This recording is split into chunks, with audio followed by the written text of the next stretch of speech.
Welcome to OurSport. I'm your host, Larry. John, as always, doing the recording and editing.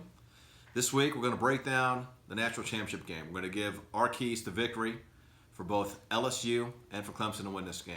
Now, we broke down the playoff games, and we predicted the winners, both successfully, and we gave the keys to victory for both teams. For LSU, basically, we said Joe Burrow had to play at an elite level.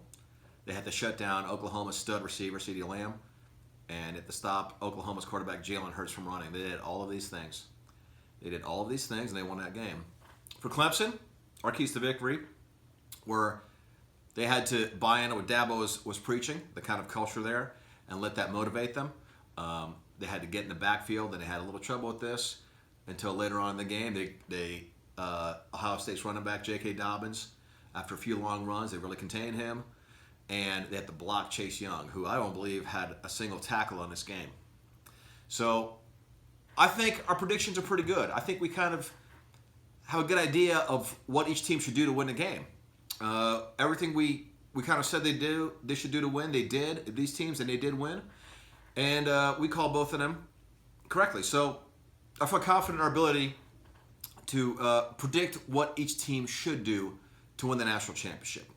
So Clemson coming into this game, it's a good thing they have about 16 days off because they're going to need it. That was a brutal, violent, physical game against Ohio State. If this game was a week later, I don't know if they would be capable of winning this. You could just tell that was a hot tub game, and they got beat up something awful. But now they have 16 days. That should be plenty, unless somebody had an lingering injury from that game. And let's talk about some of the circumstances around this game. This game is going to be in New Orleans. It's going to be an LSU crowd, and people think it's overwhelming. Let's pump the brakes on that a little bit. Let me tell you why I think so. In 1991, Clemson played a neutral site game in name. It was actually a regular season game. It was a Coca-Cola Classic. This game went on for about 20 years. This game was played against Duke in Japan. In Japan, we had a regular season game that was played in Japan for 20 years. 1 year Clemson was participating in it. Clemson brought 20,000 to Japan. They're going to make that 8 or 10 hour drive to New Orleans. It's not going to be a majority Clemson crowd. It's not going to be even 50-50, but it's not going to be 95-5. There are going to be plenty of Clemson fans there. They're going to make plenty of noise, and the LSU crowd is not going to overwhelm Clemson, one of the most ardently supportive fan bases in college football. I don't know if you know any Clemson fans, but they love their team, and they're going to show up in plenty of numbers. LSU will have the advantage, but they're not going to take that stadium over. That's not going to happen in this game. So I think those are some of the circumstances that you talk about before the game even starts, before you talk about any keys to victory or anything like that. Okay, the number one thing Clemson has to do in this game, get open. Your receivers have to get open. You've got these big, prototype, NFL-bound receivers, T. Higgins and Justin Ross. Might have had some injuries, but they were mostly shut down in that game against Ohio State. Ohio State had the personnel to do it. They had maybe the nation's best corner in Jeffrey Okudah, but the LSU secondary, not exactly a bunch of slouches over there.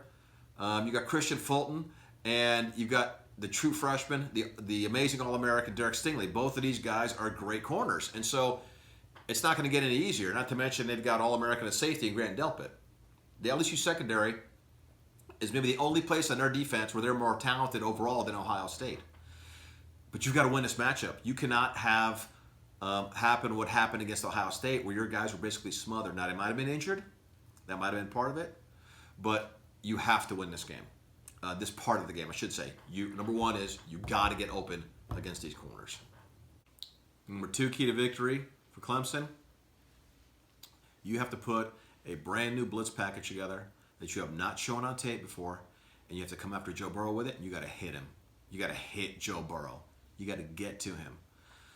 The risk of this, the danger of it, and it's going to happen, is that you're going to get burned at times. Well, it doesn't matter if you get burned, because everything that people have done this year have resulted in them getting burned by Joe Burrow. Whether they've blitzed or not blitzed, whether they've man, whether they've zone, whether they're man with his end zone, cover 1, cover 2, cover 3, cover 0. Whatever have done has failed against him.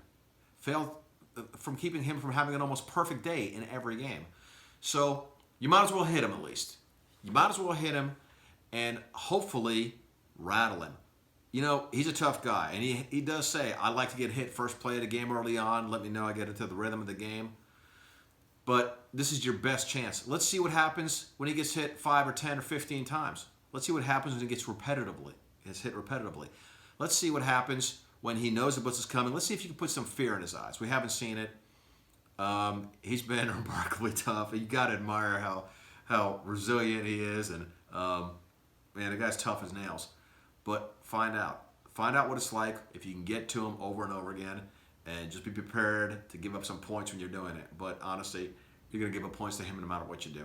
Your defense, a good day against Joe Burrow in this game, under 35. If you hold him under 35, you've had a good day, and you have a chance to win. And if you hit him, maybe you have a chance to do that. Number 3, key to victory for Clemson, you had to block Clavon Chason. This is a poor man's Chase Young. The LSU front is a little deceptive because it's not as athletic and talented as the secondary. This is not the same level of talent on the LSU front that Ohio State had. Overall, as a defense, Ohio State was a much better team as an overall defense. They went 12 deep on the defensive line. LSU's deep on the defensive line, but their overall talent is not as good. And their main guy is Clavon Chason, who is their best pass rusher by far.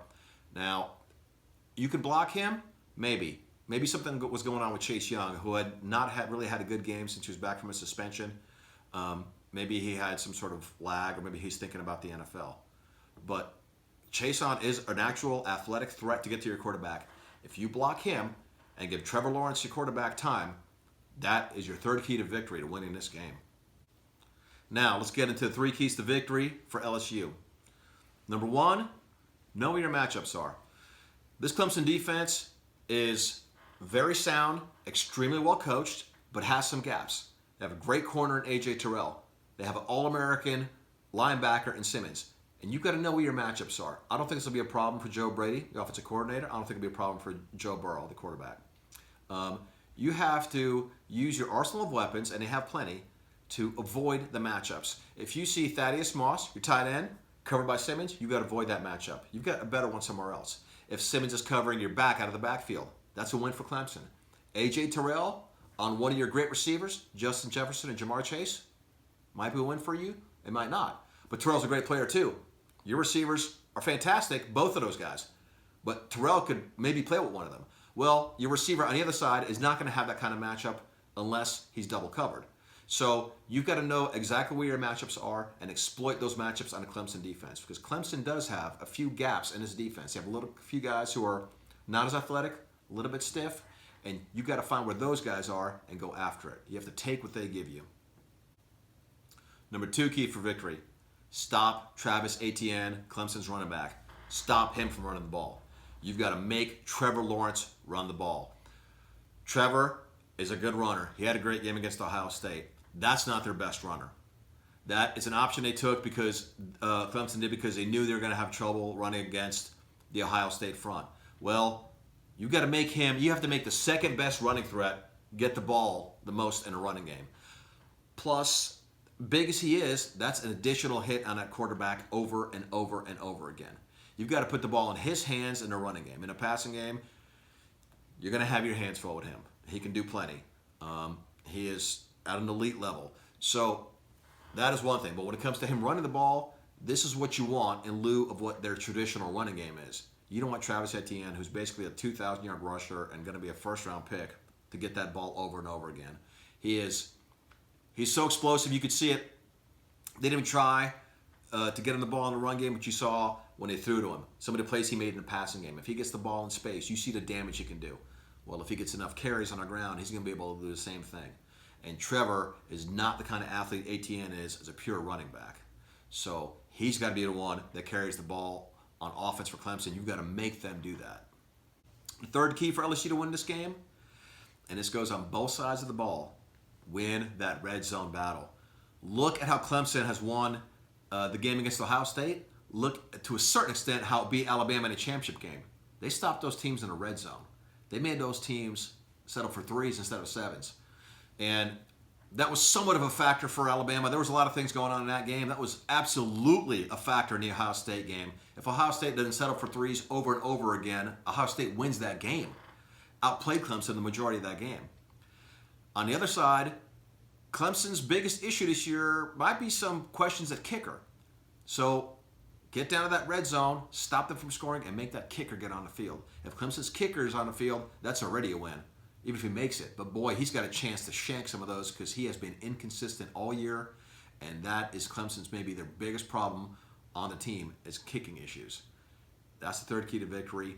Win the red zone on both sides of the ball, your offense and your defense. All right, well, as I was saying, I picked Clemson to win the game, and John chimed in and said he picks LSU.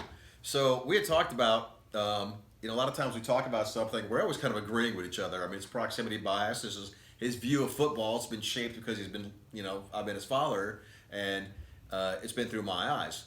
And so we agree on too much.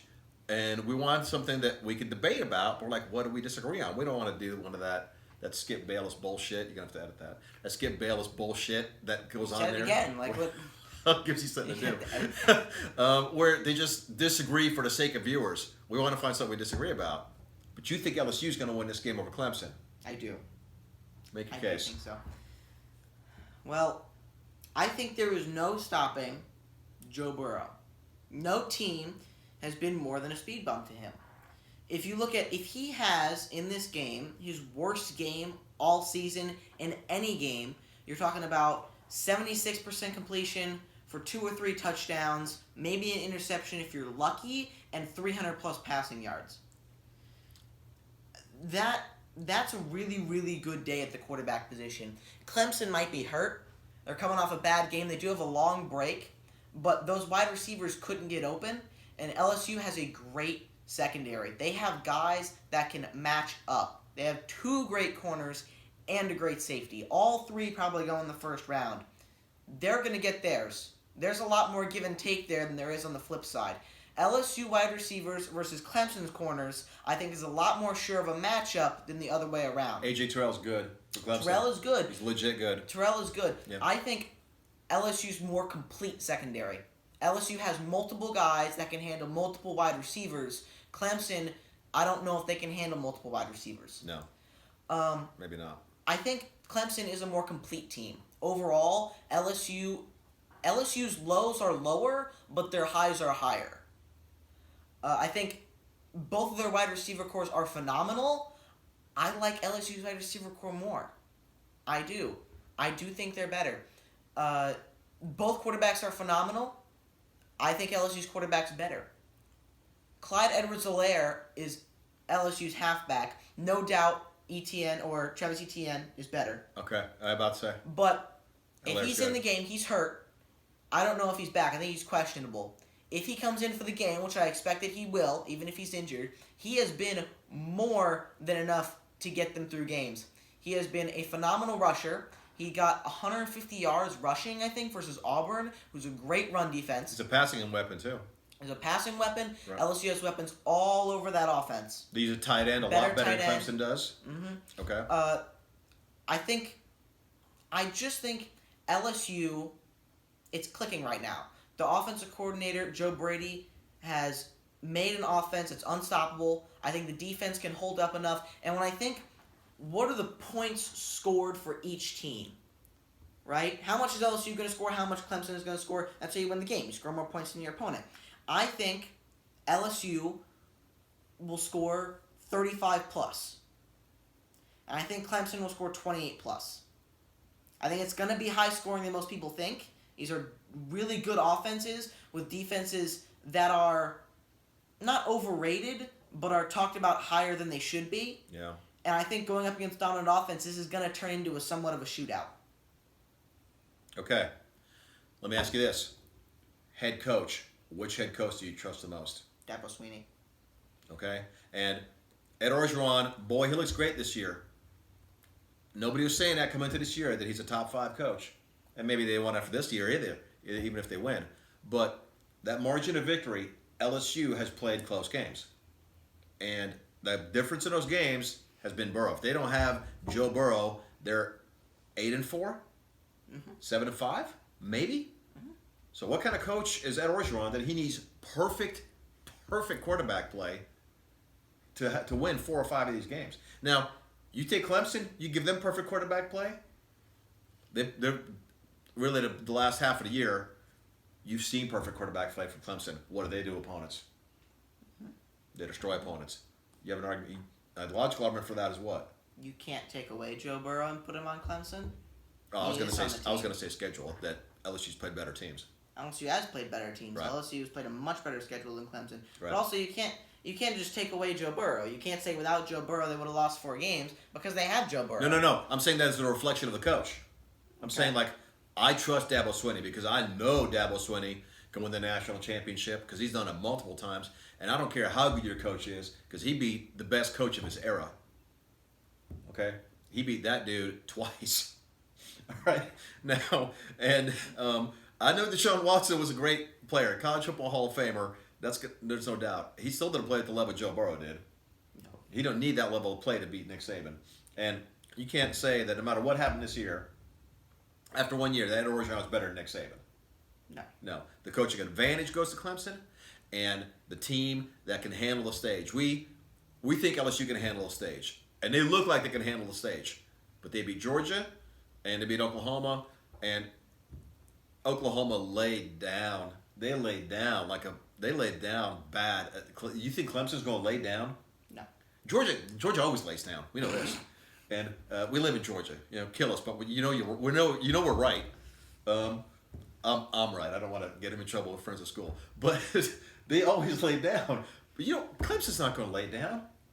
That was a 15-round heavyweight fight against Ohio State, and Clemson was on the ropes, and Clemson got up and they fought. They're going to fight, and I trust that coach and that culture he built as the determining factor to what wins this game. It's a fair argument. Okay. It's a fair argument. Clemson does have a lot of heart. That can only take you so far. FIU may really want to beat Alabama. I'm not comparing it to that. Yeah. But I'm saying talent's talent. If your team is better than the other team, no matter how much heart you play with, sometimes it's just not going to happen. I think LSU's the better team coming in here. I think that defense... The better team than what? Than Clemson? Than Clemson. Okay. That defense can be as hyped up as they want. That defense can come in so much heart, and they could play their butts off and give up 500 yards doing it. Good point. Okay. You have more? No, that's pretty much all. I just wanted to say the matchup between Joe Brady as offensive coordinator for LSU and Venables as the defensive coordinator for Clemson is going to be an epic chess match. That's going to be a mind game of a century. Okay, so let me ask you this then. In theory, overall, as a team, position by position, who's a better team, LSU or Ohio State? Because the defensive line for Ohio State overall, I think, is better.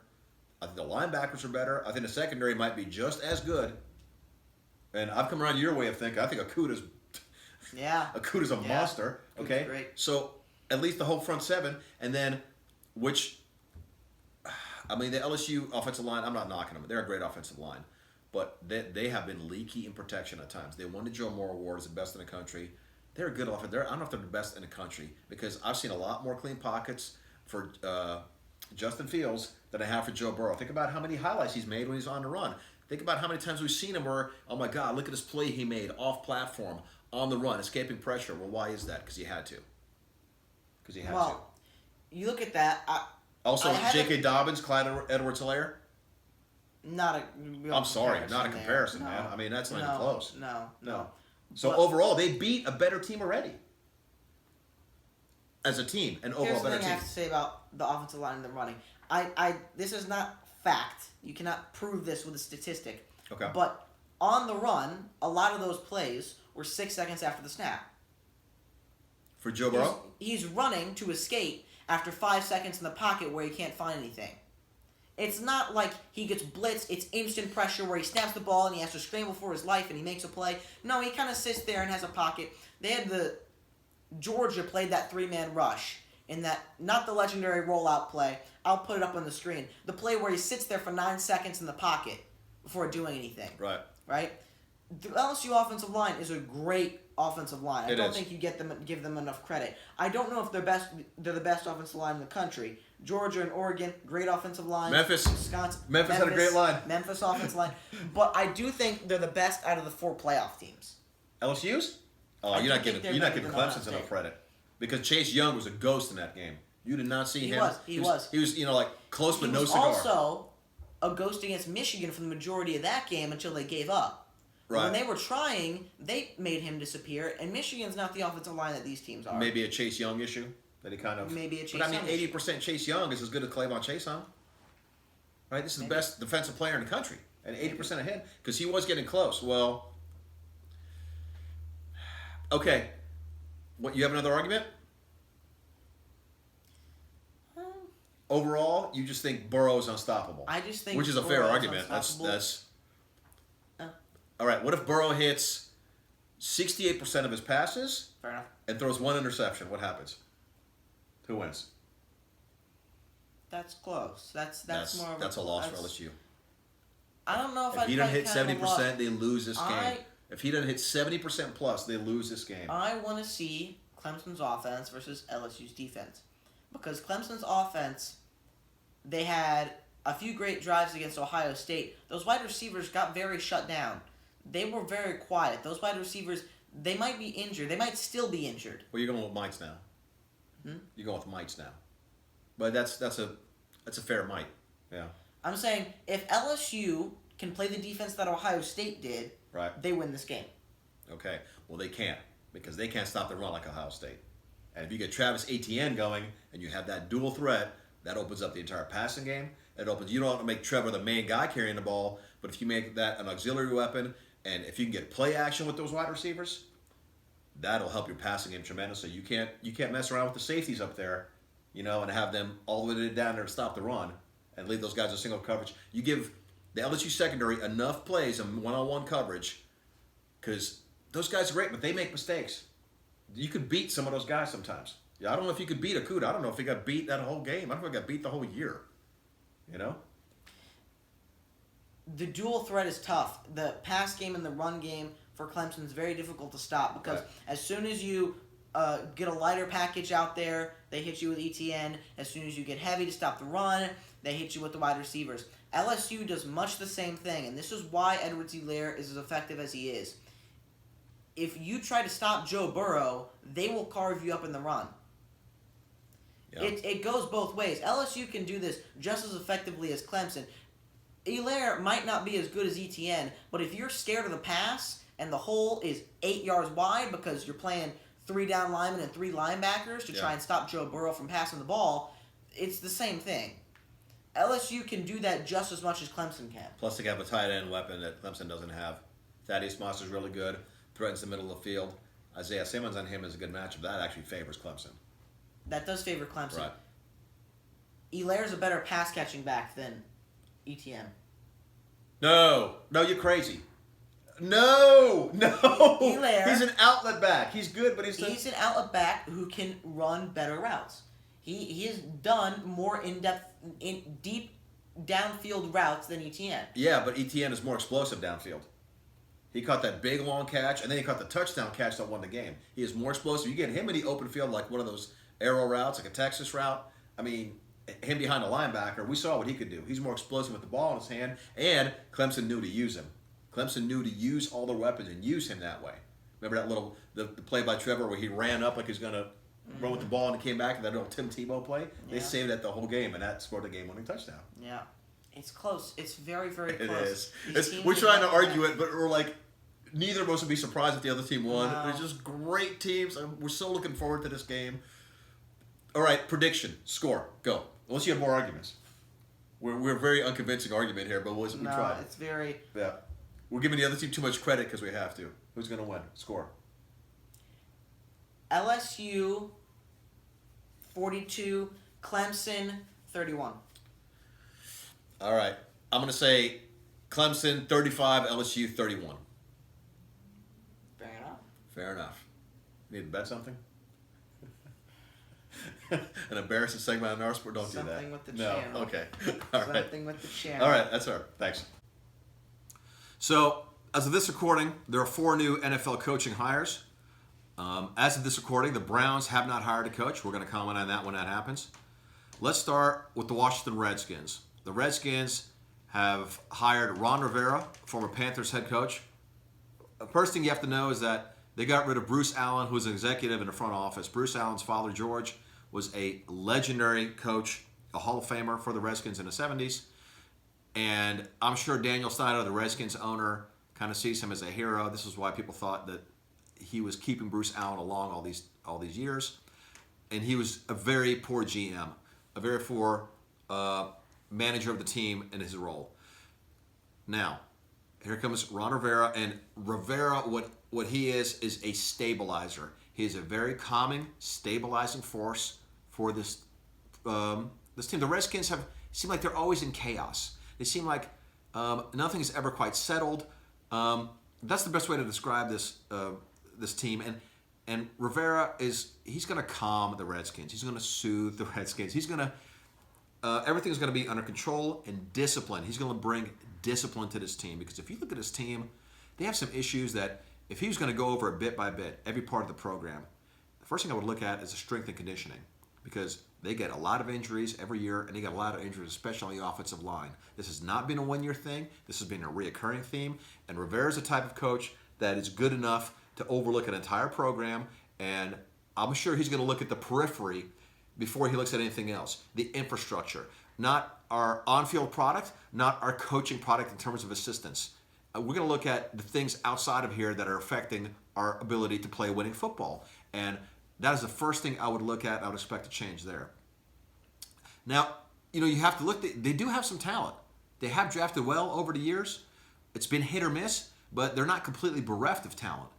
And if they had one good draft and some stability and some health, this is a team that can really outplay the record from this year in 2020. They have the second pick in the draft. They earned it. They were bad, but they're not as bad as they look. You have to squint a little, but they do have some talent on that roster, and a little bit of especially if they get disciplined play from Dwayne Haskins. Dwayne Haskins, their quarterback. The reports about him have not been good.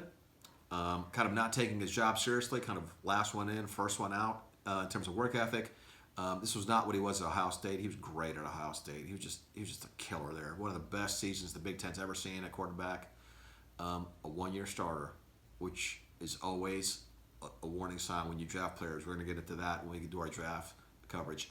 And he needs discipline, and if you get him going, you spend a first-round pick on his quarterback, a potential franchise quarterback. If Ron Rivera can get in his head and get him focused, you got your biggest key solved. Your biggest, most important part of your roster solved if you can get him focused on what he has to do.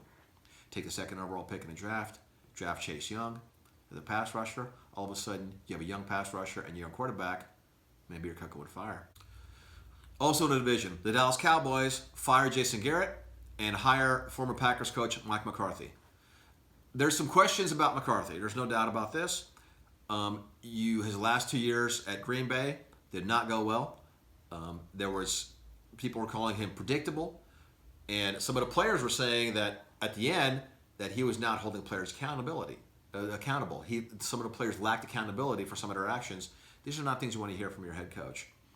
But you look at overall. Let's look at his overall qualifications. And we're just doing it compared to Jason Garrett. We don't know what kind of coach he's going to be, but he had a better winning percentage. He won his division more often. He won a lot more playoff games. His record was 10-8 in the playoffs. Jason Garrett's was 2-3. He went to 4 NFC Championship games. Jason Garrett never got past the divisional round, ever, and he won a Super Bowl. Well, that's a better resume than Jason Garrett. We don't know what he can be, but we know this. He's probably going to be better than Jason Garrett. So he had a year off from coaching, and people called it kind of a PR move. He wanted this whole kind of reinvention skit, and he made sure it was well publicized. But it doesn't mean that he didn't do some of the things he was saying he was doing. He took a close look at analytics, took a close look at himself, and looked at what went wrong. He will be an upgrade over Jason Garrett. You cannot deny that.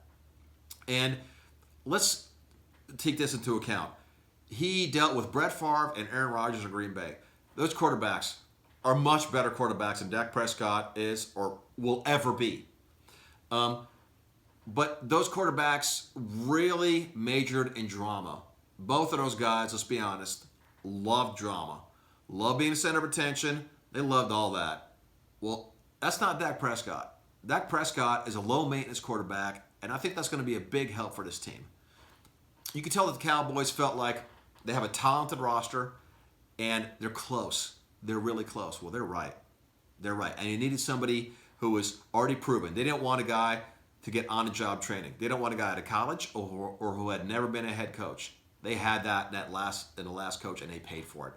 He had to learn all his mistakes on the job, and he'd learned on Jerry Jones' dime. And what did they get for all the investment? Nothing. They really got nothing out of that. So they want a coach who is a proven NFL head coach, a proven winner, to take over what they feel is a ready-made roster. And if you want to do that, really, McCarthy might have been the best available candidate for that. How his tenure goes, we'll see. But you could think that this 8-8 team that had a bunch of close losses and a bunch of blowout wins could have been maybe 10-6 with a little more discipline, focus, and leadership. That's what they're hoping McCarthy brings to the Cowboys. Also in the division, the NFC East had massive turnover. 3 jobs change hands. The third one we're going to talk about is Joe Judge, who is the former receivers coach from the New England Patriots. Now, he's called that, but it's misleading. It's really not what he was. He was a receivers coach for this last year, but he was a special teams coach for a long time before that, and that was, we guess that's mainly his role, because when you're dealing with Bill Belichick and the Patriots, you have a title that's nebulous a lot of times, and that's not really entirely what you do. He will move you around. You will do different things. That may be the main focus of what you do, but that may not be entirely what you do, but you can guess that's what his specialty was. And the Giants the Mara family has a long association with Bill Belichick because the defensive coordinator there, they're friendly with him. They want him, and it made sense that they would pluck somebody off the Bill Belichick coaching tree. Someone who had some sort of connection to Belichick. That does make sense. Now, as a special teams coach, going to the NFL, this is kind of a precedent. John Harbaugh did this. This is the only case I could think of. George Allen, former Redskins coach we talked about, he had a background in special teams. These were both successful coaches. So what you have to think about as a special teams coach is you're dealing with a different kind of player. You're not dealing with frontline players. You're dealing with a lot of bottom of the roster players, so you're dealing with a lot of churn. You're used to guys coming in and out. When you're the offensive coordinator, you have your 11 guys. Hopefully, those are going to be your 11 guys for the year. You know what you have to work with. When you're a special teams coach, you have to be more flexible. You have the most roster turnover of any of the 3 coordinators on any team every year. Guys are coming in and out all the time, and you kind of have to deal with that, which makes you be a little more flexible. Also, special teams coordinators, more than anybody else of the 3 positions, are probably used to game management, clock management. They follow this more because of the nature of their coaching responsibilities. So this is a big asset. This is what kills a lot of assistants, is they're not used to clock management. They can scheme left and right with people. They can't do simple things like know when to take a timeout or something along those lines. This could be an asset for Judge. But let's look at what the big picture is for the Giants. Joe Judge comes in here. Who else is in the division now? You have Ron Rivera with the Redskins. Man went 15-1, considered a very solid coach, been to a Super Bowl. Mike McCarthy at the Cowboys now. A lot of winning seasons. Went to the NFC Championship game 4 times, won a Super Bowl. And you have the Eagles coach. The Eagles have won a Super Bowl with their coach. So you have 3 coaches that are ready, or at least established, that at least have paid their dues and have experience, have won big games. And then you have somebody who is brand new, who has never been a head coach, who most people haven't heard of. The fan reaction is going to be largely negative. It is largely negative already. And this is what he's walking into. And he's not walking into the Tampa Bay market, the Jacksonville market. He's walking into maybe the largest media market in America. So he's going to hear that coverage. This is a man without head coaching experience who's going against 3 experienced coaches. Doug Peterson, McCarthy, and Ron Rivera all have vastly more experience coaching than him. And he has to learn on the job I'm sure the Giants like that he's 38 and they can grow with him. The Giants prefer stability, and they like to have coaches for a long time. That's their preference. They're similar to the Steelers that way. But you're going to pay for this on the field if you're the Giants.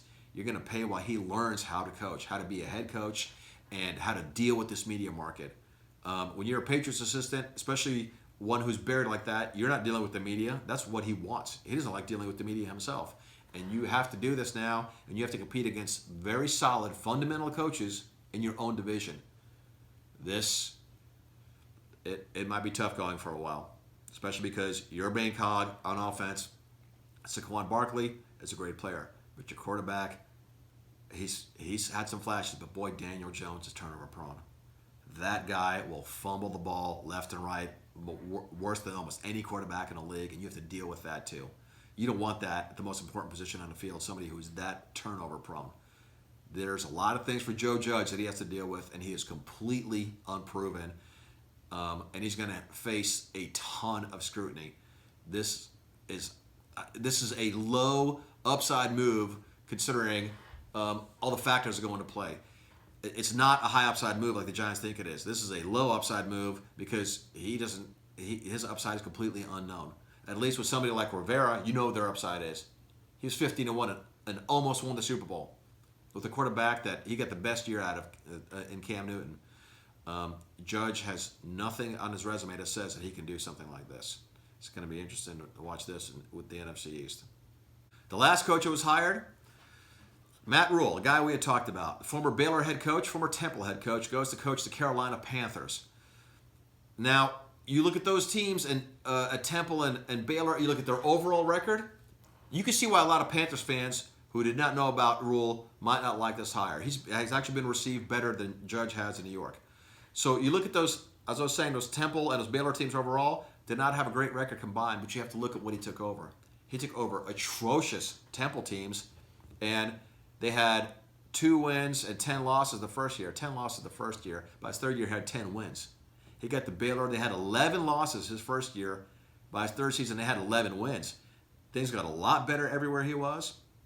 And Rule is no stranger to NFL people. Rule was an assistant with the New York Giants for a year, impressed people, and he was a much more sought-after candidate from the college ranks than Lincoln Riley was at Oklahoma.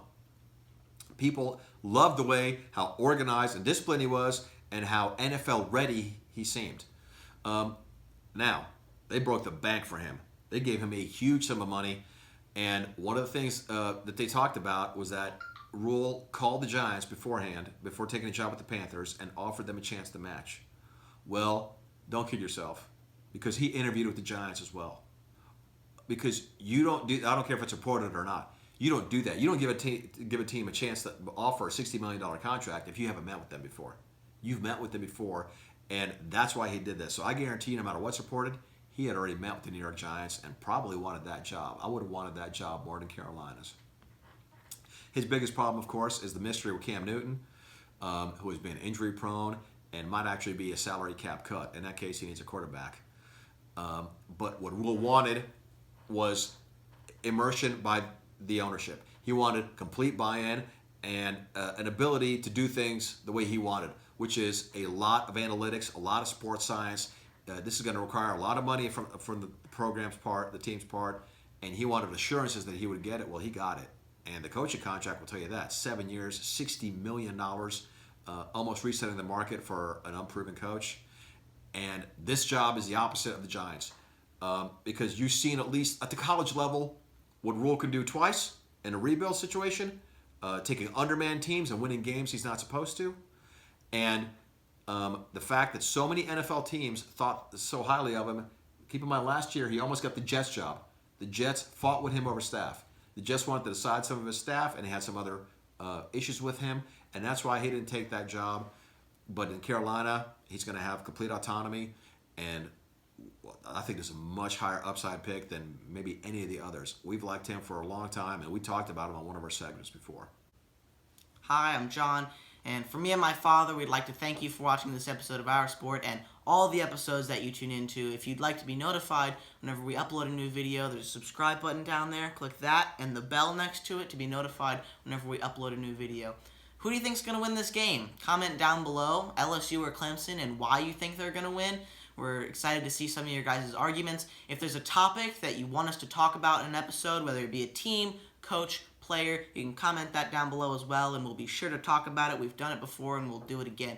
If you like this video, you can click the like button down below. If you want to come into more contact with us, we have a Facebook, Twitter, email. You can also leave suggestions as for what things that you want us to talk about there as well. As always, thank you for watching this episode, and we'll see you again next time.